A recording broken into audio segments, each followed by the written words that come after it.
Hello everyone, कैसे हैं आप सब। उम्मीद करता हूँ आप सब अच्छे होंगे। क्लास 12 फिजिक्स लेक्चर नंबर 3 लेकर आ गया हूँ मैं एक बार फिर से। क्लास 12 फिजिक्स में हम लोग बात कर रहे थे इलेक्ट्रिक चार्जेस एंड फील्ड की। इसके दो क्लासेस ऑलरेडी हो चुके हैं। आज इसमें हम लोग बात करने वाले हैं उन दो क्लासेस के आगे के टॉपिक्स की, यानी आज बात होने वाली है प्रॉपर्टीज ऑफ इलेक्ट्रिक चार्ज की। चलिए बिना टाइम वेस्ट किए हम लोग शुरू करते हैं आज का टॉपिक। आज हम लोग पढ़ने वाले हैं properties of electric charge. Properties of electric charge.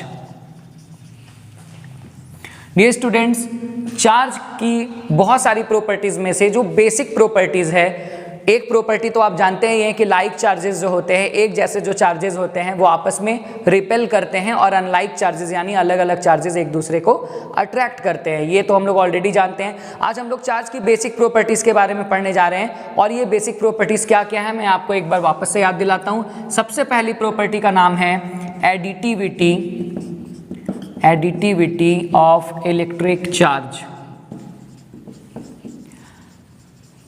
इसी टॉपिक में हम लोग जो दूसरा पॉइंट पढ़ेंगे उसका नाम होगा quantization of electric charge. Quantization of electric charge. और तीसरा और आखिरी प्रॉपर्टी जो चार्ज के बारे में हम लोग जानेंगे वो है conservation of electric charge. Conservation of electric charge. Dear students, पहली और तीसरी टॉपिक बहुत ही ईजी है और बहुत कम शब्दों में बहुत कम समय में खत्म हो जाएगी। मेन जो टॉपिक हमें कवर करना है वो सेकंड नंबर वाली है, quantization of electric charge. CBSE और स्टेट बोर्ड्स में और कॉम्पिटिटिव एग्जाम में इस टॉपिक से काफ़ी क्वेश्चंस आते हैं, तो इसको हम लोग एक एक करके 1 बाय 1 स्टार्ट करते हैं। अब हम लोग शुरू करने वाले हैं सबसे पहला टॉपिक जिसका नाम है एडिटिविटी ऑफ इलेक्ट्रिक चार्ज। ये क्या होता है और इससे हम क्या समझते हैं। तो जैसा कि टॉपिक का नाम देखकर ही समझ आ रहा है, एडिटिविटी ऑफ इलेक्ट्रिक चार्ज, यानी यहाँ बात एडिशन की यानी चीज़ों को जोड़ने की जा रही है। यहाँ पर चार्जेस को जोड़ा जाता है। सबसे पहले मैं आपको एक एग्जाम्पल देता हूँ, फिर आते हैं इसके डेफिनेशन पे। मान लीजिए हम लोगों ने एक सिस्टम कंसिडर किया है। एक कोई भी सिस्टम हम लोग ले सकते हैं, क्लोज सिस्टम, और इस सिस्टम के अंदर मान लो आप बहुत सारे चार्जेस हैं, बहुत सारे इंडिविजुअल छोटे छोटे चार्जेस हैं। जैसे Q1 नाम का चार्ज, सपोज ये 1 कूलम का चार्ज है। Q2 नाम का चार्ज -2 कूलम का चार्ज है। Q3 नाम का जो चार्ज है वो 3 कूलम का है, और Q4 भी 2 कूलम का चार्ज है। अब अगर हमसे कोई ये पूछे कि इस पूरे सिस्टम का टोटल चार्ज कितना है, इस पूरे सिस्टम का टोटल चार्ज कितना है, आप देख सकते हैं सिस्टम में टोटल कितने इंडिविजुअल चार्जेस हैं, तो हमारा जवाब है 4, Q1, Q2, Q3 और Q4। तो इस टोटल चार्ज अगर इस सिस्टम पे पूछा जाए तो हम लोग क्या करेंगे, सिंपली इन चारों के चारों चार्जेस को जोड़ देंगे। जोड़ तो देंगे, लेकिन वो सम कैसा सम होगा, तो आपको पता है सम जो होते हैं वो 2 तरह के होते हैं, स्केलर और वेक्टर की। जब हम लोग बात करते हैं, मैंने आपको पहले ही बताया है, स्केलर और वेक्टर नाम की जो क्वांटिटीज़ होती हैं, इन्हें जोड़ने के लिए अलग अलग तरीके होते हैं। जब हम लोग आपस में 2 स्केलर्स को जोड़ रहे होते हैं, जैसे कि चार्ज एक स्केलर क्वांटिटी है, अगर हम लोग बहुत सारे चार्जेस को आपस में जोड़ेंगे तो इस प्रकार का सम जो है वो अलजेब्रिक सम कहलाएगा। अलजेब्रिक सम यानी जिसमें चीज़ों को डायरेक्टली जोड़ देना है। और जब हम लोग वेक्टर्स को आपस में ऐड करते हैं तो इस सम को हम लोग कहते हैं वेक्टर सम। ओके, तो हम लोग यहाँ स्केलर की बात कर रहे हैं, चार्ज की बात कर रहे हैं। चार्ज तो ऑब्वियसली स्केलर है। आपको समझ में क्या आया? ये आया कि अगर इस पूरे सिस्टम का हमें टोटल चार्ज निकालने के लिए कहा जाए, सपोज इस सिस्टम का हमें टोटल चार्ज निकालने के लिए कहा जाए, टोटल चार्ज को अगर हम लोग क्या सपोज कर लें, Q सपोज कर लें, तो ये total charge sum of the individual charges के बराबर होगी। कैसा सम? अलजेब्रिक सम, है ना। तो हम लोग लिख सकते हैं Q1 plus Q2 plus Q3 plus Q4, क्योंकि इस सिस्टम में हमारे पास 4 चार्जेस हैं, 4 चार्जेस हैं, तो इसे हम Q1 plus Q2 plus Q3 plus Q4 लिख सकते हैं। और अब समय आ गया कि इन सबको इजीली जोड़ना है, सिंपल तरीके से अलजेब्रिक सम में जोड़ना है। तो देखिए डियर स्टूडेंट्स, Q1 की जो वैल्यू है वो है 1 कूलम, प्लस Q2 की वैल्यू है -2 कूलम, -2 कूलम, प्लस Q3 की वैल्यू है 3 कूलम, और Q4 की वैल्यू है 2 कूलम। इसे जब आप ध्यान से देखेंगे तो आपको पता चलेगा कि ये -2 और +2 ये दोनों चार्जेस कूलम में कैंसिल हो गए। तो हमारे पास जो ओवरऑल चार्ज आया वो आया 3 + 1 दैट इज 4 कूलम। इस तरीके से हम लोग किसी भी सिस्टम का टोटल चार्ज निकाल सकते हैं, किसके according, additivity of electric charge के according. Additivity of electric charge क्या है, बहुत ही सिंपल सा डेफिनेशन है इसका, एग्जाम में बहुत सिंपल तरीके से लिखना है, इसमें कुछ भी एक्स्ट्रा हमें कुछ ऐड नहीं करना है और हम लोग इसके बारे में लिखेंगे। It states that the total charge of a system is equal to the algebraic sum of all the individual charges present or located at any point on the system। इस डेफिनेशन में हमने एक बहुत ही सिंपल सी बात लिखी है कि किसी भी सिस्टम के अंदर जो टोटल चार्ज होगा, किसी भी सिस्टम के अंदर जो टोटल चार्ज होगा वो इक्वल होगा अलजेब्रिक सम के।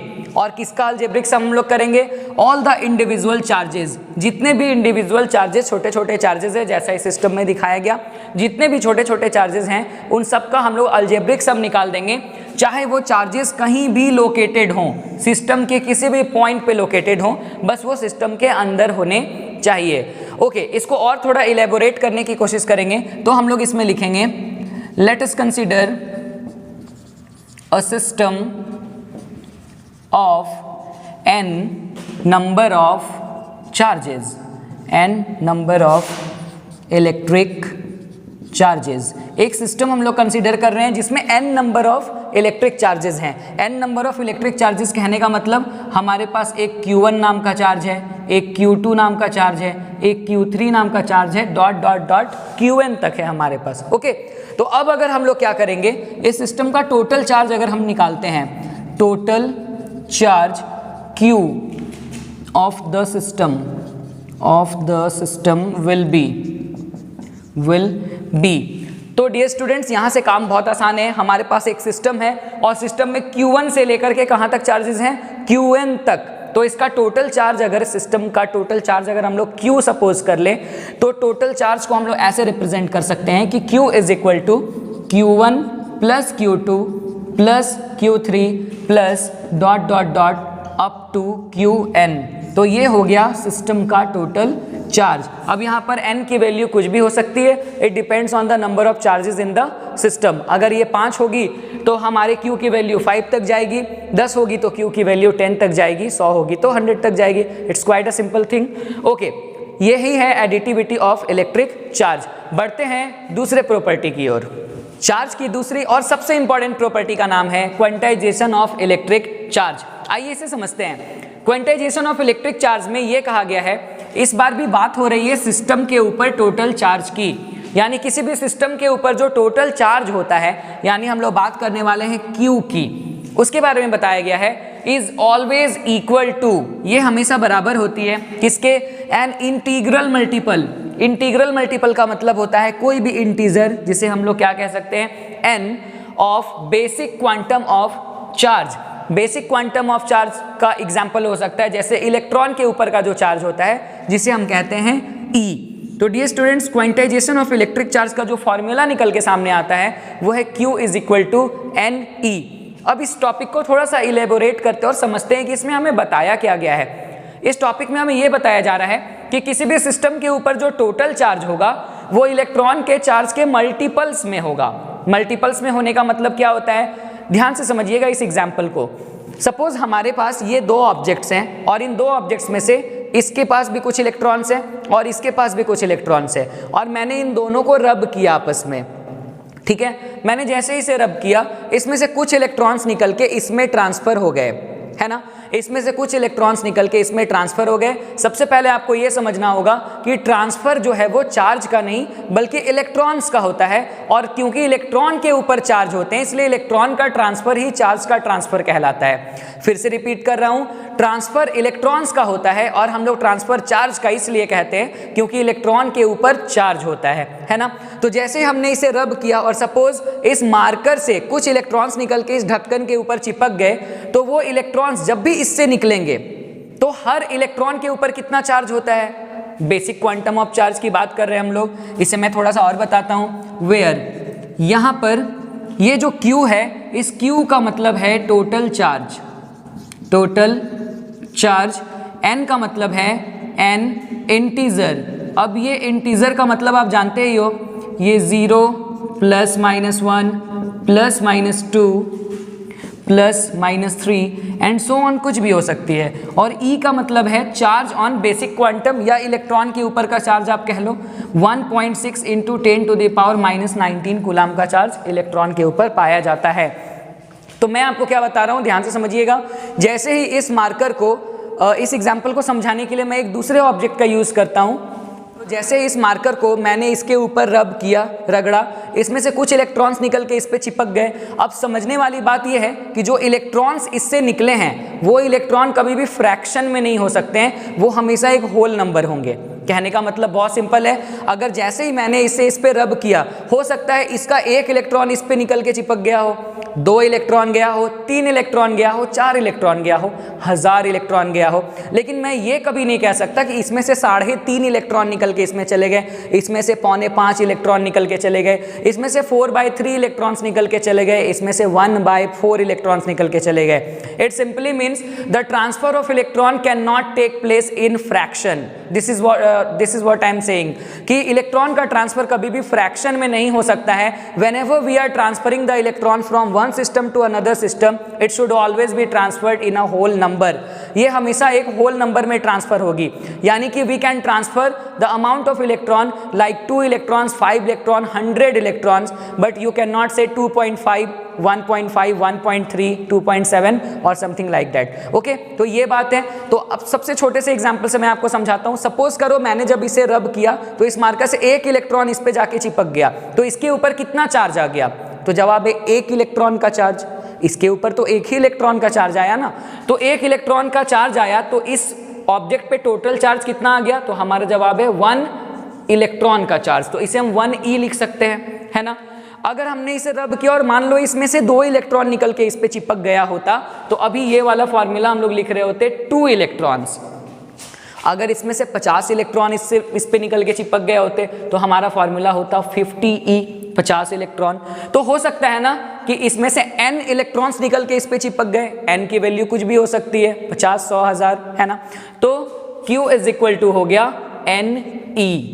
तो ये हो गया डियर स्टूडेंट्स हमारा formula quantization of electric charge का, जिसमें हमें ये समझ में आता है कि n की वैल्यू, क्योंकि n की वैल्यू इलेक्ट्रॉन की वैल्यू को रिप्रेजेंट कर रही है, इलेक्ट्रॉन के नंबर्स को रिप्रेजेंट कर रही है, और इलेक्ट्रॉन का ट्रांसफर कभी फ्रैक्शन में नहीं हो सकता है, क्योंकि इलेक्ट्रॉन को तोड़कर तो ट्रांसफर हम लोग नहीं कर सकते ना। ऐसा तो नहीं कह सकते ना 2.5 इलेक्ट्रॉन इसमें हमने ट्रांसफर कर दिए। इलेक्ट्रॉन का ट्रांसफर जब भी होगा ये हमेशा होल नंबर में होगा। तो अगर n की वैल्यू ही होल नंबर में होती है, n की वैल्यू ही फ्रैक्शन में नहीं आ सकती है, तो चार्ज भी कभी फ्रैक्शन में नहीं आ सकता है। यानी चार्ज ना एक खास क्वांटिटी के आधार पे ट्रांसफर होता है, जिसे हम लोग Ne कहते हैं। यानी कि चार्ज की कोई भी वैल्यू हम लोग ट्रांसफर नहीं कर सकते हैं। चार्ज की सिर्फ वही वैल्यू ट्रांसफर हो सकती है एक ऑब्जेक्ट से दूसरे ऑब्जेक्ट में जो Ne वाले फॉर्मूले को फॉलो करे, यानी जिसमें E की वैल्यू के साथ इलेक्ट्रॉन की संख्या, इलेक्ट्रॉन के नंबर को मल्टीप्लाई करके ट्रांसफर किया जा सके। अब मैं आपको एक छोटा सा एग्जांपल देता हूं, इस एग्जांपल को बहुत ध्यान से समझिएगा। एग्जांपल कुछ ऐसा है कि अगर हमारे से ये पूछा जाए कि हमने एक ऑब्जेक्ट को दूसरे ऑब्जेक्ट के साथ रब किया और उसमें हम लोगों ने क्या किया, कुछ चार्ज ट्रांसफर कर दिया, है ना, कुछ चार्ज ट्रांसफर कर दिया। कितना चार्ज ट्रांसफर कर दिया मैं आपको लिख के बता रहा हूं।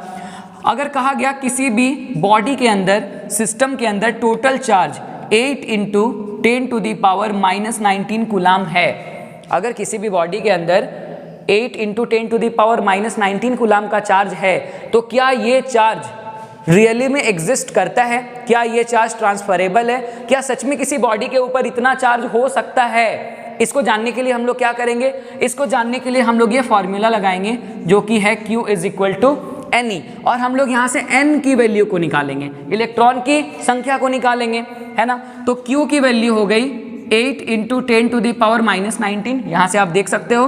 और पहले इस फॉर्मूले को मैं लिख दे रहा हूँ, यहाँ से अगर हम लोग n निकालेंगे तो n का फॉर्मूला क्या हो जाएगा, Q/E, है ना, जिसमें से Q की वैल्यू हो गई 8 इंटू 10⁻⁻19 और E की वैल्यू तो आप जानते ही हो, अभी मैंने बताया इलेक्ट्रॉन पे जो चार्ज होता है 1.6 इंटू 10⁻⁻19। अब अगर इसे हम लोग देखें तो ये और ये कट गया, इस पॉइंट को हटा के हम लोगों ने ऊपर में एक 10 दिया, 8 से 2 टाइम्स 16, 2 से 10 टाइम्स 5, तो यहाँ पर जो हमारे पास n की वैल्यू आ रही है वो एक होल नंबर है। ये n क्या बता रहा है कि 5 इलेक्ट्रॉन इस सिस्टम के अंदर हैं, तभी उसके अंदर इतना चार्ज है, या किसी भी तरीके से इस सिस्टम में 5 इलेक्ट्रॉन्स ट्रांसफर किए गए हैं। तो ये जो चार्ज है वो कितने इलेक्ट्रॉन्स को ट्रांसफर रिप्रेजेंट कर रहा है, 5 इलेक्ट्रॉन को। तो ये चार्ज पॉसिबल है, किसी भी सिस्टम के अंदर इतना चार्ज हो सकता है। ये हम लोगों ने कैसे जाना, क्योंकि हमारी n की वैल्यू जो है वो होल नंबर में आई। सपोज अगर n की ये वैल्यू फ्रैक्शन में आ गई होती, अभी हमारा आंसर 5.2 आ गया होता, 5.25 आ गया होता, तो हम लोग कह सकते थे कि इस इतने चार्ज को ट्रांसफर नहीं किया जा सकता है, किसी भी बॉडी के अंदर इतना चार्ज नहीं हो सकता है। एक और एग्जाम्पल देता हूं मैं इसे समझाने के लिए। सपोज अगर हमारे से कहा जाए कि किसी भी सिस्टम के अंदर 40 इंटू 10⁻⁻19 कूलाम का चार्ज है, किसी भी सिस्टम के अंदर 40 इंटू 10⁻⁻19 कूलाम का चार्ज है, तो क्या ये चार्ज रियली में एग्जिस्ट करता है? क्या सच में बॉडी के ऊपर इतना चार्ज हो सकता है या इतने चार्ज को ट्रांसफर किया जा सकता है? पता करने के लिए हम लोग फिर से n की वैल्यू निकालेंगे। अगर ये n की वैल्यू फ्रैक्शन में आ गई तो हमारा जवाब होगा कि नहीं, इस चार्ज को ट्रांसफर नहीं किया जा सकता है। लेकिन अगर n की वैल्यू होल नंबर में आती है तो ये चार्ज ट्रांसफरेबल होगा। आइए इसे सॉल्व करते हैं। फॉर्मूला हम जानते हैं Q is equal to NE, और यहाँ से जब हम लोग n की वैल्यू निकालते हैं तो n की वैल्यू आती है Q अपॉन E, जिसमें Q की वैल्यू ऑलरेडी गिवन है 40 इंटू 10⁻⁻19 कूलाम, और E की वैल्यू है 1.6 इंटू 10⁻⁻19 कूलाम। जैसे इसे हम लोग काटते हैं ये दोनों टर्म्स कैंसिल हो जाते हैं, यहाँ से एक जीरो फिर ऊपर जाती है, तो हमें मिलता है 400 अपॉन 16। इसे ध्यान से देखा जाए तो ये 4 टाइम्स, ये 100 टाइम्स कट गई, और 4 से ये 25 टाइम्स कट गई, यानी कि इस पूरे प्रोसेस में 25 इलेक्ट्रॉन्स का ट्रांसफर हो रहा है। और हमारे पास जो n की वैल्यू आई है वो एक होल नंबर है, यानी कि इतने अमाउंट ऑफ चार्ज को किसी भी एक बॉडी से दूसरे बॉडी में ट्रांसफर किया जा सकता है, किसी भी बॉडी के अंदर ये चार्ज एग्जिस्ट कर सकता है। और इतने चार्ज के अंदर कितने इलेक्ट्रॉन्स हैं, तो जवाब है 25 इलेक्ट्रॉन्स। तो सवाल ये है कि क्या कभी सच में ऐसा हो सकता है कि n की वैल्यू फ्रैक्शन में आए और चार्ज पॉसिबल ना हो? आइए एक आखिरी एग्जांपल देखकर इसे क्लियर करते हैं।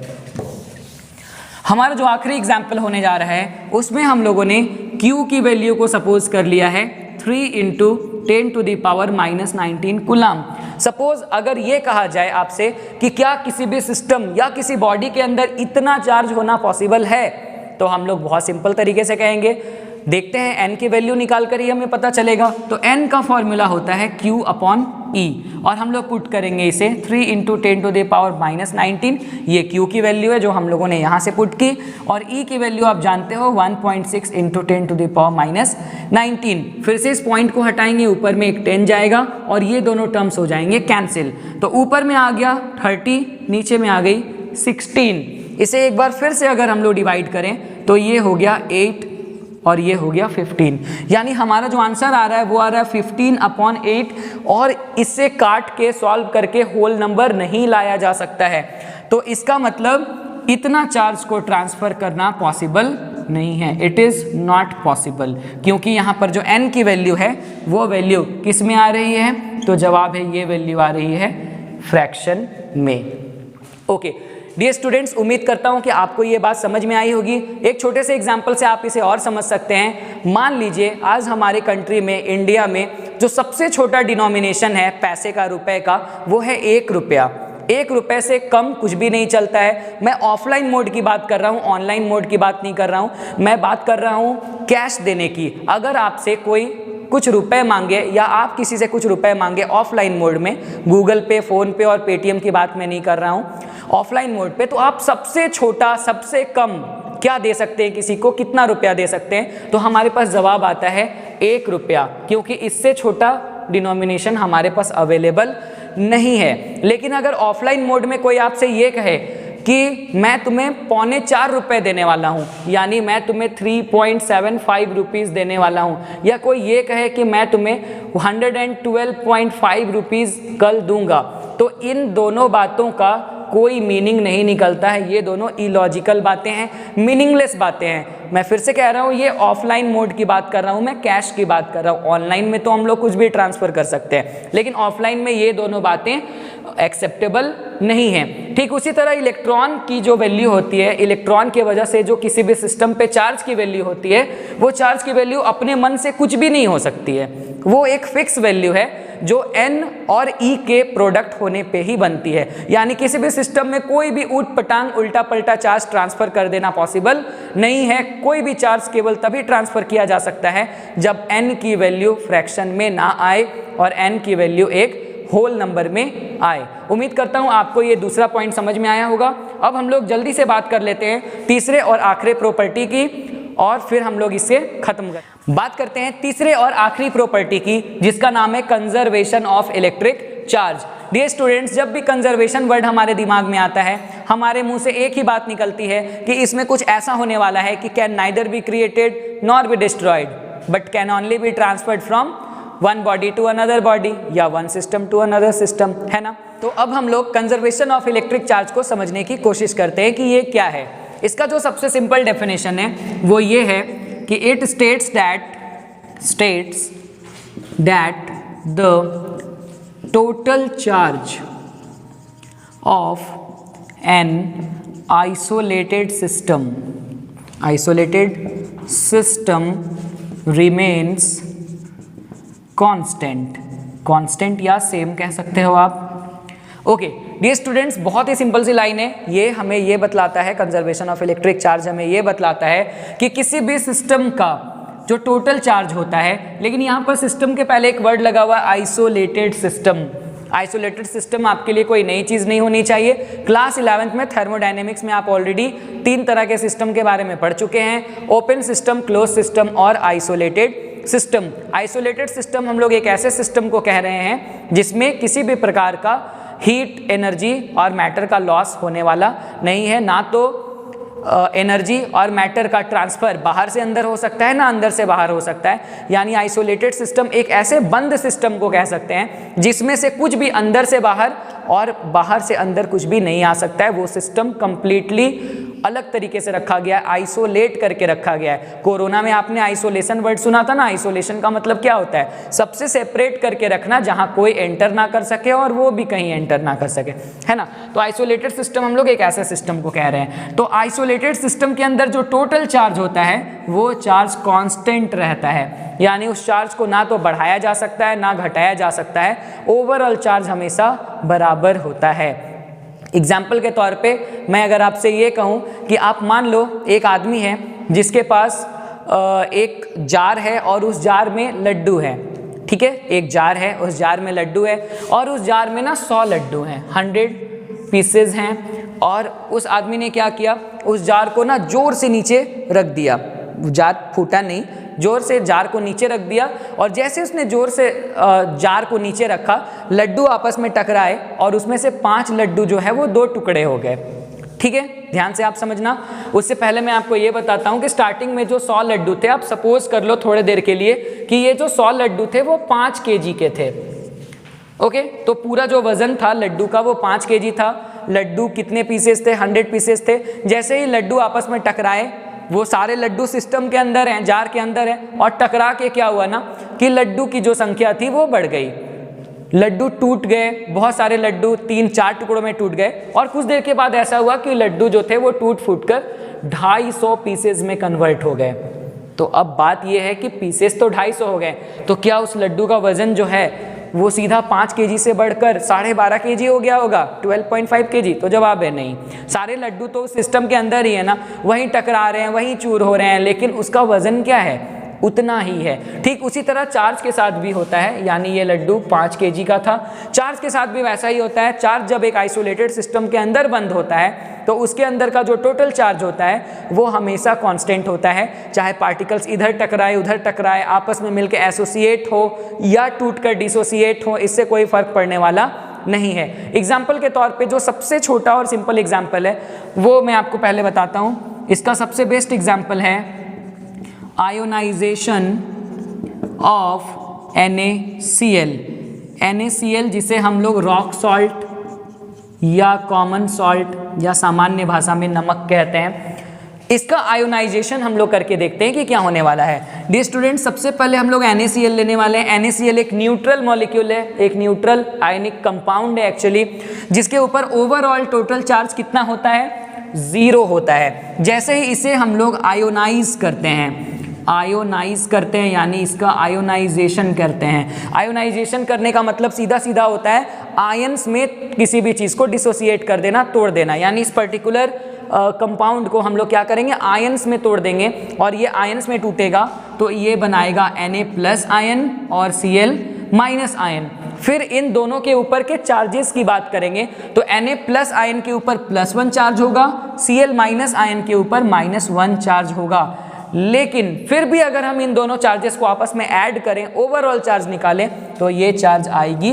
0 और NaCl की चार्ज तो स्टार्टिंग में 0 थी ही।